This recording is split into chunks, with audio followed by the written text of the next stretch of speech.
Eh bien bonjour, bonsoir, j'espère que vous allez bien, c'est Flo, et aujourd'hui on se retrouve pour faire notre review du chapitre 275 de Blue Lock. Ce chapitre globalement, on l'aura vu avec la vidéo des spoils, il est super intéressant, déjà du point de vue surtout du personnage de Rin, mais un peu moins également concernant Shido et même Isagi par exemple, donc on va voir ça en détail un peu plus après.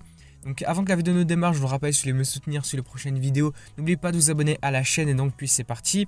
On va commencer d'abord en se rappelant ce qui s'était passé au chapitre précédent. Donc on s'était arrêté sur une grosse passe, un gros centre de Charles qui avait fait une passe, on va dire surtout pour Rin je pense. Et donc on s'était arrêté exactement à là où les joueurs allaient recevoir la passe. Donc on avait vu Rin qui s'apprêtait à la récupérer, mais surtout on avait vu Shido qui était revenu, on va dire sur le devant de la scène pour peut-être la récupérer. Mais donc on l'aura vu en fait finalement c'était pas vraiment ça. Du coup on voit qu'on aurait eu potentiellement un duel Rin-Shido. Mais finalement pas vraiment, c'est pas vraiment un duel entre les deux, puisqu'on va voir que Rin va se rendre compte que Shido est là, mais il va pas lui prêter énormément d'attention, donc on va le voir directement après, parce qu'en fait Shido il aura pas fait grand chose durant ce chapitre. Il aura été là, il a fait acte de présence en fait, mais il aura pas fait énormément de choses, il a même pas touché le ballon. Alors c'est vrai qu'on pourrait se demander, mais pourquoi l'auteur l'a fait revenir à ce moment-là? Parce qu'il n'a pas fait grand chose. En fait, quel aurait pu être son rôle? Est-ce qu'il aurait pu voler le ballon à Rin, faire quelque chose? Ou peut-être qu'il va agir plus tard? Peut-être avoir un moment important un peu plus tard dans le match, mais c'est vrai que pour le coup, je suis pas forcément déçu non plus, mais c'est vrai qu'on aurait pu s'attendre à un truc, on reste un petit peu sur notre fin finalement pour le personnage de Shido. Passons un petit peu plus sur Rin, on va se focaliser sur lui, sur ses pensées, sa vision du jeu. On va voir que là il va comprendre, il va réfléchir, et il se dit que s'il attend de récupérer le ballon au meilleur endroit pour tirer, donc avoir le tir optimal, en fait Shido va le rattraper et l'empêcher de tirer. Donc en fait il va se décider à agir différemment et va changer de trajectoire pour mieux anticiper tout simplement. Il va alors couper en diagonale pour gagner du temps, avoir moins de distance à parcourir pour pas se faire attraper par Shido et puis tirer le plus rapidement possible, gagner du temps en gros. Et donc à partir de là on va le voir, il va se dire que ce tir il est d'une difficulté bien plus importante que les autres et que donc Shido ne pourra pas le récupérer, il ne pourra pas frapper à sa place par exemple. Et donc juste après on le verra, en se rapprochant de ce ballon il va s'imaginer son tir, il va visualiser le but, comment il va pouvoir frapper pour marquer. Donc on voit qu'il va faire une trajectoire, on va dire en rebond. Donc sur le sol, il va frapper en l'air vers le sol pour que ça rebondisse et que ça rentre dans les cages, dans le but. Mais à ce moment-là, qu'est-ce qu'on va voir? C'était comme au chapitre précédent. En fait, on va voir l'illusion de Sae, donc son frère, qui va apparaître. Alors je ne sais pas vraiment pourquoi ça apparaît. Là, c'est plus une théorie, ce que je pense. Je pense que c'est surtout comme un obstacle qui vient ici face à Rin. Donc c'est comme une barrière qui va l'empêcher de se surpasser tout simplement. En fait, ça serait comme un peu la matérialisation de ses propres limites, des limites un peu de sa volonté. Et on va le voir qu'en fait, s'il arrive à le surpasser, c'est comme s'il se dépassait lui-même, comme s'il dépassait ses propres limites. Et là, de toute manière, il va le dire directement dans le chapitre, si je ne surpasse pas cette image, je ne pourrai pas évoluer. Donc c'est vraiment comme si c'était un objectif, un obstacle qu'il devait surpasser, tout simplement pour être meilleur. Et là, pour le moment, il va le dire, il est dans une situation un petit peu compliquée, il ne sait pas trop ce qu'il va faire, et donc pour se surpasser, pour avancer et battre peut-être cette illusion de Sae, en fait, il a besoin d'une nouvelle impulsion, comme un tremplin, un truc pour le faire s'élever encore plus loin.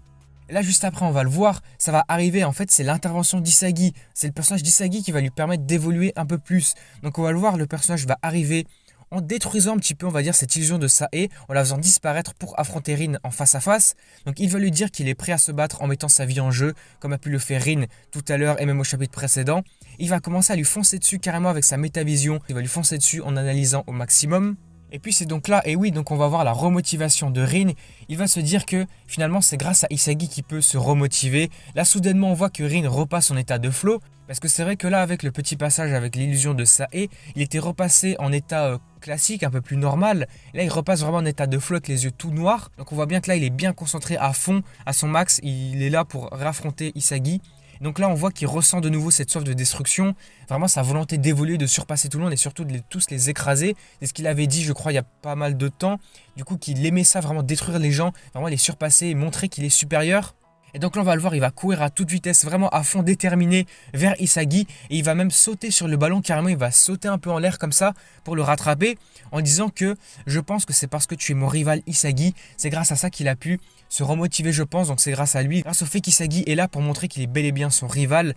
Et donc c'est là en fait qu'on voit que Rin va vraiment écraser Isagi en duel. Là pour le coup, il écrase vraiment parce que Isagi, en fait, il a rien fait, il n'a rien pu faire pour l'empêcher de tirer. Vraiment, Rin était là, il est arrivé comme ça, il a intervenu, il a sauté, il a tiré. Vraiment, Isagi n'a rien fait du tout, c'est comme s'il n'était même pas là quasiment. Et donc on va voir à cet instant-là que Rin va bel et bien frapper donc le ballon comme s'il faisait un coup franc dans les airs carrément. Même les joueurs vont dire ça, il fait un coup franc dans les airs mais c'est tellement improbable, irréaliste. Du coup il va mettre cette frappe improbable, vraiment de niveau, une masterclass, vraiment c'est incroyable. Et donc là on va le voir, la trajectoire de son tir, c'est une dinguerie, vraiment ça va traverser le reste du terrain en passant au-dessus de tous les joueurs. Et là on va le voir, donc le gardien Gagamaru, il va se dire, mais attends, mais c'est vraiment hyper étonnant, parce que là en fait, Rin, il va tirer à l'opposé d'où justement était Gagamaru. Mais là vous allez peut-être vous dire, bah ok ça paraît normal. Mais non, justement c'est vraiment très surprenant, parce qu'en fait là où était Gagamaru, c'était la lucarne qui était la plus libre, plus disponible pour pouvoir tirer, c'était un peu plus simple de viser par là. Alors que justement, à l'inverse, s'il tirait de l'autre lucarne, en fait il avait tout le terrain qui était déjà un peu plus loin, forcément il y a plus de distance. Du coup, c'est peut-être un peu plus compliqué, il faut avoir plus de précision. Mais surtout, il y avait tous les autres joueurs, tous les défenseurs, même d'autres personnages de son équipe tout simplement. Du coup, c'était vraiment très compliqué, il y avait beaucoup d'obstacles. Et donc là, on voit surtout que Rin n'a vraiment pas hésité. Il a voulu faire le tir vraiment le plus difficile pour peut-être faire des tirs qui surpassent même ceux de Sae, vraiment pour l'écraser, vraiment être meilleur que lui. Et justement, là, ça va bel et bien se remarquer parce que Rin, il va réussir à marquer. Vraiment, c'est une frappe limite tellement improbable. Je sais pas, c'est tellement surprenant de mettre une frappe comme ça. Je pense que limite, il n'y a que Saïd qui pourrait faire des frappes comme ça. Et donc là, Rin va bel et bien marquer. Donc ça fait un but également pour le PSG. Et donc là, on va voir que le chapitre va se terminer à peu près ici. Donc on va voir Rin et Isagi qui vont tomber au sol. Puisque c'est vrai que je ne l'ai pas dit, mais c'était rentré dedans en même temps que Rin avait tiré. Mais ouais, j'ai pas trop compris aussi pourquoi. C'est vrai qu'il faut en parler un petit peu. Isagi a foncé carrément sur Rin. Je ne sais pas vraiment quel était son objectif. Mais c'est vrai que Isagi lui a foncé dessus sans prêter trop attention au ballon. Je ne sais pas ce qu'il a voulu faire. Est-ce qu'il était tellement prêt à faire en sorte que Rin rate sa frappe qu'il a voulu tenter une faute ou un truc comme ça? Parce que sinon il aurait pu faire barrage devant la frappe, devant le ballon. Je ne sais pas pourquoi il a fait ça vraiment. N'hésitez pas à me faire part de vos avis. Est-ce que pour le coup il aurait essayé de faire une faute pour vraiment l'empêcher de tirer? Ou est-ce que je ne sais pas ce qui lui est passé par la tête? Mais ouais, j'en ai aucune idée. Et donc on en revient à la fin du chapitre, on voit les deux personnages qui tombent au sol, on va voir que Rin va carrément saigner du nez après ce contact, et il va même se dire que cette sensation, elle fait tellement du bien. Donc je pense qu'ici c'est la sensation d'avoir un nouvel élan, de nouvelles motivations, et surtout pour le cas de Rin, la soif de destruction, d'écraser les autres. Là on voit qu'il a carrément écrasé Isagi, donc je pense que vraiment ça lui fait du bien, vraiment ça lui fait plaisir, puisque c'est ça qu'il veut tout simplement, c'est un peu sa motivation, sa nature également. Et donc voilà, on peut s'arrêter là pour cette review. Le chapitre globalement il aurait été super intéressant, bien focalisé sur Rin. Pour le coup, c'est ce que je voulais aussi depuis pas mal de temps, voir un but de Rin, puisque c'est vrai qu'il y a pas mal de reprises, on l'avait vu essayer de tirer, etc. Il n'avait pas réussi à marquer. Mais du coup, je pense que pour le personnage, il fallait bien avoir un but au bout d'un moment. Donc là, c'est bon, je suis assez content d'avoir eu un but pour lui. Après, pour le coup, c'est qu'il reste Shido sur le côté. Qu'est-ce qu'il va devenir pour la suite du match? Est-ce qu'il va réussir à mettre un but ou pas? Mais du coup, ça voudrait dire que il y aurait peut-être une victoire du PSG. Est-ce que le Bayern München va perdre? J'en ai aucune idée, mais c'est vrai que Shido, il est un peu laissé sur la touche. Je ne sais pas trop ce qu'il va devenir par la suite. Après, pour le Kadisagi, en fait, il a déjà mis un but. Donc, il faudrait voir ce qui pourrait se passer par la suite. Il faudrait vraiment voir. Mais je ne sais pas vraiment ce qui pourrait se passer. Quelle serait l'issue de cette fin du match?